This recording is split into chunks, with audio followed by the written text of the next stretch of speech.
បាទបងប្អូនមួយចំនួនបានសួរថាតើការពិសាតែរាល់ថ្ងៃបានទទួលអ្វីមកវិញខ្លះបាទខ្ញុំទុកតួនាទីនេះជូនលោកវិជ្ជបណ្ឌិតបកស្រាយជូនបងប្អូនបាទខ្ញុំបានដកស្រង់នៅប្រសាសន៍ខ្លីៗរបស់លោកហើយខ្ញុំបានដាក់ link page របស់លោកនៅទីនេះដែរបងប្អូនមានចម្ងល់អាចសាកសួរឬក៏ចូលទៅក្នុង page របស់លោកដើម្បីមើលវីដេអូពេញបានបាទក្នុងនាមខ្ញុំជាអ្នកលក់គឺថាមានតួនាទីស្វែងរកផលិតផលល្អជាពិសេសតែសរីរាង្គបរិសុទ្ធពីធម្មជាតិហើយនឹងរសជាតិឈ្ងុយឆ្ងាញ់ផងជូនបងប្អូនបាទអញ្ចឹងសូមជួយបងប្អូនដូចតទៅនេះបាទជាទូទៅញ៉ាំទឹកតែវាមានផលប្រយោជន៍ច្រើនតាមការស្រាវជ្រាវមកពីខាង Western និងខាង Eastern ពីខាងកើតនិងខាងលិចការញ៉ាំតែជួយគ្រប់ប្រភេទវាមានសារធាតុ flavonoid ដែលជា flavonoid ដែលជា antioxidant ប្រព័ន្ធការពារមហារីកប្រព័ន្ធវាយលុកលើមេរោគអញ្ចឹងណាបាទវាមានសារធាតុ flavonoid នឹងច្រើនអញ្ចឹងទីមួយវាជួយឲ្យកាត់បន្ថយមហារីកដូចជាថ្លើមសដន់ប្រូស្តាតហើយនឹងមហារីករូនគូតចឹងដែរចឹងណាបាទហើយទី2យើងឃើញថាជួយឲ្យបញ្ញាញាណយើងដើរស្រួលឆ្លៀសវៃភ្លឺស្វាងញ៉ាំតែហ្នឹងហើយម្យ៉ាងមួយទៀតផងដែរវាជួយកាត់បន្ថយខ្លាញ់តែវាមានសារធាតុនៅក្នុងខ្លួនហ្នឹងដែលកាត់បន្ថយជាតិខ្លាញ់ច្រើនហើយការញ៉ាំតែមួយទៀតផងដែរគឺវាធ្វើឲ្យការពារខួរក្បាលយើងកុំឲ្យវាឆាប់ចាស់ក្នុងតែបៃតងសារធាតុមួយដែលសំខាន់គេហៅថា polyphenol នឹងមានច្រើនមែនតើនៅក្នុងតែបៃតងប៉ុន្តែវាមាននៅក្នុងផ្លែឈើផ្សេងទៀតដែរផ្លែឈើដែលវាសម្បូរហ្នឹងគឺពពួកផ្លែឈើដែលមានពណ៌ខ្លាំងណាដូចពួក strawberry ដូចពួក blueberry raspberry blackberry អីអញ្ចឹងណាគឺវាមាននៅក្នុងហ្នឹងដែរសារធាតុ polyphenol ហ្នឹងគឺវាមានតួនាទីពីរសំខាន់ដើម្បីជួយពាក់ព័ន្ធនឹងសុខភាពផងសម្រស់របស់យើងផងណាទីមួយគឺហៅថា antioxidant សារធាតុហ្នឹងគឺវាជួយទៅចាប់ពពួក free radical ដែលយើងទទួលបានពី pollution ពីកម្ដៅថ្ងៃអីនៅក្នុងរបបរស់នៅប្រចាំថ្ងៃរបស់យើងហ្នឹងអញ្ចឹងកាលណាយើងមាន antioxidant ហ្នឹងច្រើនគឺវាទៅចាប់ពពួក free radical អញនិយាយខ្លីថាជាជាតិពុលអីផ្សេងដែលមកពីរឿង stress រឿងអីរបស់យើងហ្នឹងប្រសិនបើនិយាយពីសកម្មភាពលើស្បែកវាជួយឲ្យស្បែករបស់យើងទប់កុំឲ្យឆាប់ចាស់វាជួយស្បែករបស់យើងដូចថាកុំឲ្យស្អាប់អញ្ចឹងវាឲ្យភ្លឺវាឲ្យស្រស់ថ្លាដោយសារតែវាអត់មានអា stress ចេញពីពពួក free radical ហ្នឹងប៉ុន្តែបើនិយាយពីសុខភាពទូទៅ antioxidant ហ្នឹងគឺសំខាន់ជាមួយនឹងប្រព័ន្ធភាពស៊ាំហើយសំខាន់ជាមួយនឹងការសិក្សាខ្លះហ្នឹងណាគេប្រាប់ថាវាការពារដូចជាជំងឺពាក់ព័ន្ធជាមួយនឹងរឿងកង់សែអីផ្សេងសារហេតុផលនៃជំងឺមហារីកមួយចំនួនគឺវាបណ្ដាលមកពីពពួក free radical ពពួក pollution ពពួកកម្ដៅថ្ងៃ UVA UVB អីដែលយើងជួបប្រទះនឹងឯងសារធាតុមួយទៀតដែល polyphenol ហ្នឹងវាមានសកម្មភាពគេហៅថាជា anti inflammatory គឺការប្រឆាំងការរលាកដូចតែខ្ញុំនិយាយដដែលថាមិនមែនរលាកភ្លើងទេគឺជាការរលាកនៅក្នុងខ្លួនរបស់យើងនៅពេលដែលយើងទទួលទៅលើ particle ឬក៏ទទួលទៅលើ protein អីដែលវាមិនល្អសម្រាប់ខ្លួនប្រាណរបស់យើង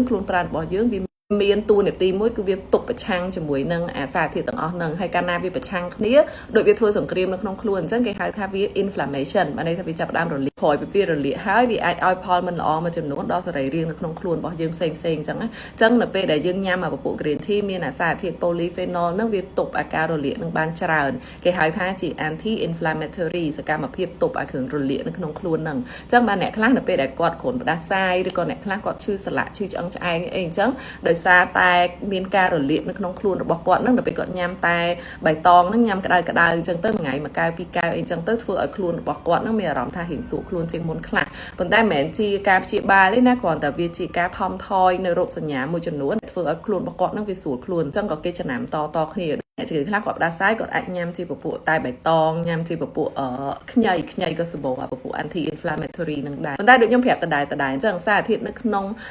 ចំណីអាហារឬក៏នៅក្នុងរបបរស់នៅរបស់យើងនឹងវាមិនមែនជាការដែលយើងយកទៅព្យាបាលជំងឺអីមួយទេវាជារបស់មួយដែលយើងគួរដឹងព្រោះអីនៅពេលដែលយើងមានជំងឺអីឬក៏យើងចង់ទប់ស្កាត់ជំងឺអីយើងអាចប្រមូលអាសារធាតុដែលមាននៅក្នុងរបបអាហារហ្នឹងអាចយកមកញ៉ាំបានអមជាមួយការព្យាបាលរបស់គ្រូពេទ្យផ្សេងថែមទៀតចឹងថ្ងៃនេះចែកម្លែកប៉ុណ្ណឹងប្រសិនបើមានសំណួរអីទៀតអាច comment នៅក្នុងវីដេអូរបស់ខ្ញុំបានអរគុណច្រើនថ្ងៃក្រោយជួបគ្នាទៀតបាយបាយលោកអ្នកនាងបានជ្រាបហើយអំពីលក្ខណៈពិសេសនៃរុក្ខជាតិតែដូច្នេះនាងខ្ញុំសូមបុកសរុបគុណប្រយោជន៍9យ៉ាងមកបំភ្លឺលម្អិតម្ដងមួយជូនអស់លោកអ្នកនាងតាក់ទងនឹងការជ្រើសរើសបរិភោគទឹកតែជាទឹកក្តៅជាទឹកត្រជាក់ដាក់ទឹកកកដាក់លាយស្ករលាយទឹកឃ្មុំឬក៏ត្រូវបន្ថែមក្រូចឆ្មាទៀតក៏បានតាមការចូលចិត្ត ជាមួយនឹងធាតុបន្សំដ៏សកម្មរបស់តែបៃតងដែលជាអ្នកប្រយុទ្ធប្រឆាំងនឹងសារធាតុខ្លាញ់ពោលគឺបង្កើនល្បឿននៃការដុតរំលាយខ្លាញ់នៅក្នុងខ្លួនមិនឲ្យសល់កកច្រើនដែលជាបុព្វហេតុនាំឲ្យកើតជំងឺខ្លាញ់ក្នុងឈាមបើតាមការសិក្សាស្រាវជ្រាវរបស់សាកលវិទ្យាល័យ TÜV បានអួតអាងបន្ថែមទៀតអំពីសមត្ថភាពអង់ទីអុកស៊ីដង់របស់តែបៃតងថាដូចជាសារធាតុកាតេឈីនផ្សេងទៀតដែរក៏ប៉ុន្តែ ECGC មានសកម្មភាពដៅទិសចំទៅរកខ្លាញ់នៅឯពោះដែលនេះអាចពន្លឿនការបញ្ចុះទម្ងន់បានដល់ទៅ 77% តែបៃតងមានថាមពលជួយរក្សាលំនឹងជាតិស្ករឲ្យនៅថេរក៏ព្រោះតែសារធាតុអង់ទីអុកស៊ីដង់ EGCG ជួយសម្រួលការបែងចែកធាតុអាំងស៊ូលីននៅក្នុងខ្លួនប្រាណបញ្ចេញមិនឲ្យជាតិស្ករឡើងខ្លាំងមិនឲ្យមានអារម្មណ៍ឆាប់នឿយហត់និងមិនចង់ឲ្យញ៉ាំឥតឈប់ឈរបើតាមការសិក្សានៅខែមេសាឆ្នាំ2010តែបៃតងអាចនឹងមានប្រយោជន៍ក្នុងការប្រយុទ្ធប្រឆាំងនឹងជំងឺមហារីកសួតពីព្រោះតែ EGCG មានសមត្ថភាពអាចលុបកំណើនកោសិកាមហារីកសួតបានតែបៃតងក៏ទំនងជាមានសកម្មភាពប្រឆាំងនឹងជំងឺមហារីកពោះវៀនធំដែរនេះបើតាមការសិក្សាមួយចំនួនបាទដើម្បីកុំឲ្យវីដេអូវែងពេកបងប្អូនខ្លីៗប៉ុណ្នេះសិនហើយនៅខាងចុងវីដេអូនេះសូមជួយបងប្អូនមើលអំពី comment របស់បងប្អូនដែលធ្លាប់ប្រើតែបៃតងកន្លងមកហើយនឹងយើងមានតែបៃតងជាពិសេសគឺមច្ឆាបងប្អូនបាទមានតម្លៃពិសេសសម្រាប់បងប្អូនយកទៅលក់វិញឬក៏យកទៅឆុងលក់បងប្អូនបាទសូមជួយបងប្អូនទេសនាបន្តទៀតអំពីតែរបស់យើងដូចតទៅនេះបងប្អូនបាទអញ្ចឹងយើងមានតម្លៃពិសេសសម្រាប់យកទៅលក់វិញនិងសម្រាប់ហាងកាហ្វេបងប្អូនបាទឆ្ងាញ់មែនតើខ្ញុំផឹកនៅអាហាងប្រេនក្នុងពេញអត់បានឆ្ងាញ់ដូចមច្ឆារបស់បងផងណាបាទពូសូមអនុញ្ញាតយកសម្លេងរបស់ក្មួយដែលនិយាយថាតែបៃតងមានរសជាតិឈ្ងុយឆ្ងាញ់និងអត្ថប្រយោជន៍យ៉ាងណាខ្លះចំពោះសុខភាពនោះបាទដើម្បីឲ្យបងប្អូនយើងបានដឹងផងបាទពូយកតែសម្លេងមកទេគឺថាមិនយករូបភាពអីមកទេហើយបើសិនជាក្មួយមានយោបល់យ៉ាងម៉េចអាចជម្រាបអាចប្រាប់បងពូវិញផងបាទអរគុណច្រើនបាទអរគុណដូចគ្នាបានតាពូចង់ថតក៏បានចង់ជាសលេងក៏បានព្រោះអត់អីទេពូអត់អីទេព្រោះដោយសារតែរបស់ពូឆ្ងាញ់ខ្លាំងហើយអត់មានមែនថាមិនប៉ះពាល់ដល់សុខភាពទេវាជំនួយដល់សុខភាពពូខ្ញុំញ៉ាំតែបៃតងហ្នឹងខ្ញុំគេងបានហើយអត់មានវល់ទេហើយឆ្ងាញ់ខ្លាំងមែនតើទាំងឆ្ងាញ់ទាំងជំនួយម្សៅម៉ាឆាយកទៅធ្វើម៉ាស់បិទមុខទៀតបងម៉ាឆារបស់ពូឆ្ងាញ់មែនតើខ្ញុំផឹកនៅអាហាងប្រេនក្នុងពេញអត់បានឆ្ងាញ់ដូចម្ឆារបស់ពូឯងផងណាសៅរ៍អាទិត្យអត់ធ្វើការហ្នឹងឆុងម្នាក់មួយកែវក្នុងផ្ទះហ្នឹងហ្នឹងហើយខ្ញុំយកមកលាយមួយដោះគោឆៅបិទមុខក៏លពូវាជាអាចជ្រុយជាស្នាមយើងមុខអាចជ្រុយយើងមុខជាប់ហ៎ជាតែលពូបងអើយខ្ញុំដាក់មកលភាពបាយតែអត់តន់ពេញទេប៉ុន្តែវាយធ្វើតាមនេះមកឯងក្នុងវីដេអូហ្នឹងបន្ទាប់មកកដៅទៅដោះគោស្រស់ព្រោះយើងហូបក្ដៅហើយដាក់ទឹកឃ្មុំបន្តិចឆ្ងាញ់បងឆ្ងាញ់ខ្លាំងប្តីថាឆ្ងាញ់ណាស់មច្ឆាយកមកឆ្ងាញ់ខ្លាំងពូអត់ដែរជួបទេហើយខ្ញុំធ្លាប់ញ៉ាំតែបៃតងនៅកន្លែងគេផ្សេងពូញ៉ាំហើយដឹងតែវិលមុខហើយក៏វាអត់ចេញជាតិតែមកដល់ដូចនឹងលាយអីហើយមិនថាប្រេនខ្លាំងប៉ុណ្ណាញ៉ាំហើយដឹងវិលមុខហ្មងដល់ពេលកន្លែងពូមច្ឆាគឺខ្ញុំញ៉ាំសុទ្ធហើយដឹងឆ្ងាញ់មកឈ្ងុយហ្មងពូហើយអត់វិលមុខអីហើយដាក់តែធ្ងន់ប៉ុណ្ណាក៏អត់មានចេញវិលមុខអីវាទៅជាស្រួលខ្លួនហើយឆ្ងាញ់ពូមច្ឆាហ្នឹងល្អខ្លាំងពូល្អមែនតែនហ្មងហើយនៅសល់ពាក់កណ្ដាលទៀតនៅខ្ញុំនៅញ៉ាំទៀតទៅអស់ពាក់កណ្ដាលពូហើយចង់មើលអីផ្សេងទៀតសូមសរសើរតែមួយតែពេលខ្ញុំផឹកទៅមានអារម្មណ៍សប្បាយដូចជាខុសពីធម្មតាសប្បាយលក្ខណៈថាហាងភ្លឺថ្លាហើយហាងម៉ត់នឹងមកពីផឹកតែឬមកពីញ៉ាំអីខ្ញុំមិនដឹងទេលក្ខណៈថាខ្ញុំមើលទៅខុសធម្មតាពីមុនផឹកស្រាប់អីទៅមានអារម្មណ៍ស្បាយយើងធ្លាក់អីទៅដល់ពេលផឹកតែម្នាក់មានអារម្មណ៍ថាដូចជាស្បាយយ៉ាងតឹងបាទបន្ទាប់ពីបានស្ដាប់នៅ comment របស់បងប្អូនរួចហើយនោះខ្ញុំក៏សូមរំលឹកបងប្អូនតិចដែរថាមច្ឆារបស់យើងនេះគឺជាម្សៅតែបៃតងដែលមានគុណភាពល្អសរីរាង្គបាទ ហើយក្រុមហ៊ុនបានបញ្ជាក់ប្រាប់ខ្ញុំទៀតថានេះគឺជាក្រុមហ៊ុនដែលផលិតតែសរីរាង្គដំបូងគេតាំងពីឆ្នាំ1989មកបងប្អូនបាទបច្ចុប្បន្ននេះគឺថាមាន EU standard បាទ EU standard organic tea ដែលជាតែសម្រាប់យកទៅលក់នៅសហភាពអឺរ៉ុបនោះបងប្អូនបាទអញ្ចឹងគឺថាធានាបាននៅគុណភាពពីព្រោះថាយើងញ៉ាំតែបៃតងដើម្បីសុខភាពអញ្ចឹងត្រូវតែជ្រើសរើសតែគុណភាពល្អដែរបងប្អូនបាទអូខេអញ្ចឹងបងប្អូនសូមអញ្ជើញមើលពណ៌របស់តែបាទតែបៃតងរបស់យើងនឹងសូមរំលឹកបងប្អូនឡើងវិញដែរថាតែរបស់យើងនឹងគឺមានmatchaនេះគេហៅថាceremony grade បងប្អូនគឺថាល្អសរីរាង្គដូចគ្នាគ្រាន់តែថាពណ៌នឹងវាលៀងគ្នាតិចបាទឥឡូវនេះតែថ្មីដែលទើបនឹងមកដល់នោះពណ៌គឺថាលៀងគ្នាតែបន្តិចទេបងប្អូនបាទគឺថាអស្ចារ្យណាស់បាទគឺថា great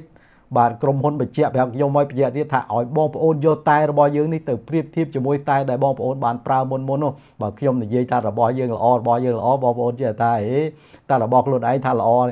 បាទគឺថាល្អមែនប៉ុន្តែបងប្អូនកុំអាលជឿទាំងស្រុងសូមអញ្ជើញយកទៅប្រៀបធៀបជាមួយនឹងតែដែលបងប្អូនបានប្រើមុននោះតើវាខុសគ្នាយ៉ាងម៉េចទៅបងប្អូនបាទអានេះមួយកំប៉ុងនេះគឺទម្ងន់120ក្រាមតម្លៃ$18ហើយមួយកញ្ចប់នេះទម្ងន់125ក្រាមដូចគ្នាតម្លៃតែ$12ទេបាទហើយបងប្អូនមានបំណងចង់ទិញច្រើនយកទៅលក់វិញឬក៏យកទៅឆុងលក់ទោះហាងកាហ្វេហាងតែរបស់បងប្អូននោះតូចក្តីធំក្តីគឺថាអាចយកតែនេះទៅបម្រើភ្ញៀវបានបាទហើយធានាថាភ្ញៀវបងប្អូនគឺថាពេញចិត្តបាទពេញចិត្តតែម្ដងបាទចាពូខ្ញុំបានទទួលតែពូហើយតែម្ចាស់ពូយកមកធ្វើប្រភេទ latte ឆ្ងាញ់ណាពូទាំងក្តៅទាំងត្រជាក់អត់ដូចតែម្ចាស់មុនដែលខ្ញុំធ្វើទេម្ចាស់មុនខ្ញុំធ្វើទៅភ្ញៀវគាត់ញ៉ាំហក់ដងគាត់ញ៉ាំនៅសល់បាតកែវតិចណាដល់ពេលម្ចាស់ម្ដងនេះយកមកធ្វើជូនភ្ញៀវគាត់ញ៉ាំឡើងអស់ហើយខ្ញុំធ្វើញ៉ាំខ្លួនឯងដែរឆ្ងាញ់មែនរសជាតិវាខ្ទិះហើយឈ្ងុយជីទៅយកមកធ្វើប្រភេទ latte ឆ្ងាញ់ណាពូខ្ញុំធ្លាប់ទិញតែខាងបងមកលក់ដល់ពេលចឹងអត់ហ៊ានដូរហាងទេដោយសារតែនៅនេះមានលក់ដែរតែអត់ហ៊ានទិញព្រោះខ្ញុំប្រើបបងហ្នឹងគេថាឆ្ងាញ់គេហូបទៅគេថាឆ្ងាញ់អញ្ចឹងណាពូដោយសារតែខ្ញុំធ្លាប់ទិញអាផ្សេងហូបគេថាហូបអត់កើតតែរបស់ពូយកមកគេថាឆ្ងាញ់បងប្អូនខ្លះថាពូតែពូល្អយ៉ាងហ្នឹងខ្ញុំលក់បានតែមួយកែវ 4-5 ពាន់ហ្នឹងតើលក់ចំណេញទេពូបាទមិនបញ្ហាទេបាទគឺថាមានតម្លៃពិសេសសម្រាប់បងប្អូនយកទៅឆុងលក់ឬក៏យកទៅលក់បន្តនោះបាទតើបងប្អូនមានឆ្ងល់ទេបាទតើហេតុអ្វីបានតែរបស់យើងមានគុណភាពល្អរសជាតិឈ្ងុយឆ្ងាញ់បរិសុទ្ធពីធម្មជាតិជាពិសេសគឺសរីរាង្គដែលមាន EU standard organic tea នោះហើយយើងលក់តម្លៃសមរម្យបំផុតបងប្អូនបាទបើប្រៀបធៀបជាមួយនឹងតែផ្សេងនោះបាទពីក្រោយនៃតម្លៃដ៏ពិសេសនេះគឺដោយសារខ្ញុំបានធ្វើការទំនាក់ទំនងផ្ទាល់ជាមួយនឹងរោងចក្រធំដែលបានផលិតតែលក្ខណៈអន្តរជាតិបងប្អូនបាទតែគុណភាពល្អតម្លៃធូរថ្លៃបំផុតដែលបងប្អូនអាចយកទៅពិសានិងយកទៅលក់ដូរបានបាទគឺខ្ញុំបានទៅដល់រោងចក្រផ្ទាល់បាទភ្ញៀវជនជាតិជប៉ុនដែលគាត់អញ្ជើញមកពិសាតែនៅទីនេះគាត់ថាតែនេះបើនៅស្រុកគាត់តម្លៃថ្លៃខ្លាំងណាស់បាទហើយមិនបានសរីរាង្គដូចនេះផងបាទមានចាប់អារម្មណ៍អញ្ចឹងហ៎អង្គុយសិនអញ្ចឹងចង់ភ្លក់បានភ្លក់អត់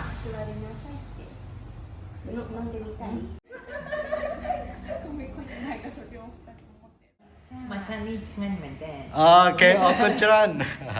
អរគុណជប៉ុនថាម៉េចអរគុណありがとうありがとうអារ៉ុយកាតូありがとうございますអារីកាតូកូសៃម៉ាសអរគុណច្រើនដូចគ្នាអរគុណច្រើនដូចគ្នា